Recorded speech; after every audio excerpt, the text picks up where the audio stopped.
Good afternoon. It's good to see you. We are pleased to have the President of Finland here with us today. We will start with a statement from the Secretary General, followed by the President, and then we'll have time for some of your questions. Okay, thank you all for being here. And President Stubb, dear Alex, welcome back to NATO headquarters. You were the first Allied leader to visit after I took office last year, and it's always great to see you. Finland is a valued ally. Your membership strengthens NATO's deterrence and defense. And Finland can count on your NATO allies to stand beside you. Finland has always recognized the importance of security, and you know what it takes to deliver it. You spent over 2.4% of GDP on defense last year and will spend over 2.7% this year. And together with Sweden, you are establishing a new NATO forward land force in Finland that will further reinforce NATO's posture. And of course, I welcome the new multi-corps land component command in Mikkeli, which will plan, prepare and run the activities of NATO land forces in Northern Europe. Finland contributes to air policing over Iceland this February and Romania last year. And most recently, you deployed a counter-drone detachment in support of Denmark. You also contribute to Baltic Sentry, which we launched in January in Helsinki to address threats to our critical undersea infrastructure.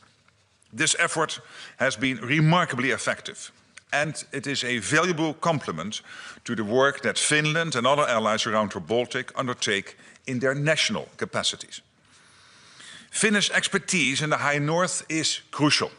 Last week, the Deputy Secretary General joined the first Arctic Space Forum in Helsinki to advance work on space-based capabilities and strengthen deterrence, resilience and situational awareness in the Arctic. Russia continues to wage a war of aggression against Ukraine. Ukraine continues to defend itself with courage. Allied support, Finland's support, is making a difference. Since the start of Russia's full-scale invasion, you have provided roughly 3.8 billion euros in support, including more than 2.8 billion in military aid, artillery, armored vehicles, air defense and ammunition. And this year, you launched a 3-year program to supply Ukraine with materiel from Finland's defense industry. Along with Baltic and other Nordic allies, you helped start a new initiative to train and equip a Ukrainian brigade. And you recently committed 100 million euros to the prioritized Ukraine requirement list, PEARL, enabling the delivery of urgently needed military equipment from the United States to Ukraine. Economic pressure also matters. The latest European sanctions, along with US and UK measures against Russia's largest oil companies, will further constrain the Kremlin's war machine. Deterrence and defense are the bedrock of our security. Together, we are demonstrating readiness and resolve. We are making sure that more capabilities are available whenever and wherever needed, on land, at sea and in the air.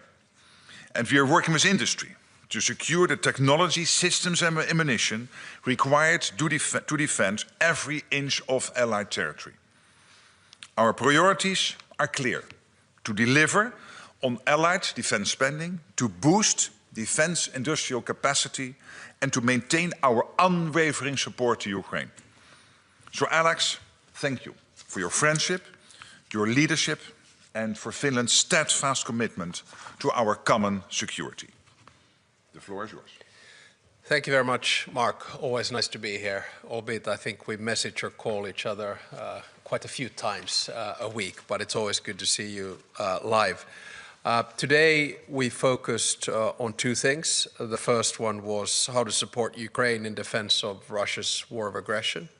And the second one was how to strengthen our defense and deterrence of the alliance. Of course, Russia continues to bomb civilian infrastructure and civilians and shows absolutely no signs of real willingness to come to the negotiating table. And that's why we firmly believe that we need to do two things right now, the first one of which is to increase sanctions, and the second one is to further support Ukraine militarily and economically. Ukraine's urgent needs must be met, just like the Secretary General just said. We've sent 30 packages to Ukraine.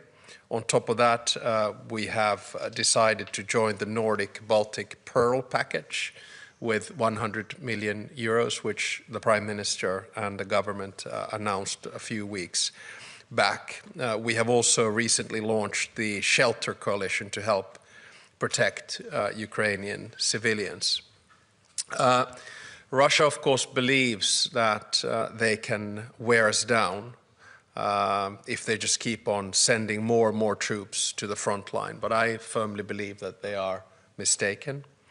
The Pearl mechanism and the scaling up of our defense industrial bases are proofs of that. Ukraine's financial needs for the coming years must also be tackled urgently. It's obvious that Russia will remain a long-standing threat to security and stability of Europe, even after the war in Ukraine is over. NATO and Europe needs to continue to strengthen our defenses to respond to these threats. The defense spending commitment made in Hague is an important part of this, and we need greater European investment in defense, and Finland will of course play its part, and we expect the same from our allies. As you will know, Finland does have one of the largest militaries in Europe.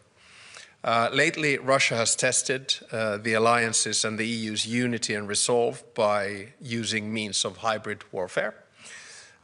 We need to strengthen our societies and capabilities, but also keep our cool heads. Acting united, we can do this.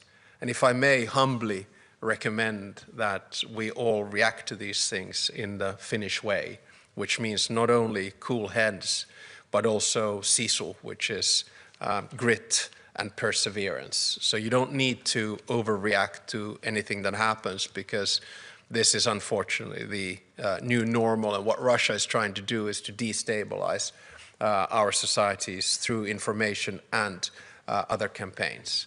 And as the Secretary General mentioned, our integration to NATO is moving ahead according to plans, including the Land Component Command, which I visited in Mikkeli only a few weeks back, met some of the new staff from, for instance, Denmark and the United Kingdom there. And we also have started work on building FLF Finland, and the work continues as planned. We will continue to contribute to the implementation of NATO's deterrence and defense in the North. Always nice to see you. Thank you very much. All right, we'll start with some questions. The second row here, Ilta Sanomat. Thank you.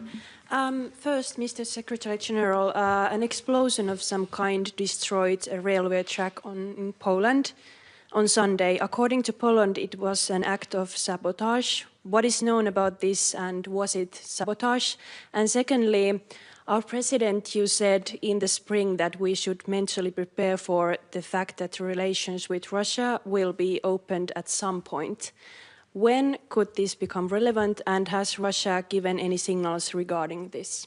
Thank you. On your first question, let me say that, of course, we are in close contact with the Polish authorities, NATO, Poland, intensely in contact on this. And, of course, we now have to await the outcome of the investigation. On your questions on when to open the contacts, I think in diplomacy, timing is always of essence.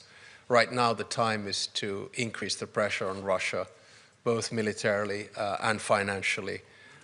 Usually, I'm a realistic optimist, but to be quite honest, I don't see an end to this conflict this year.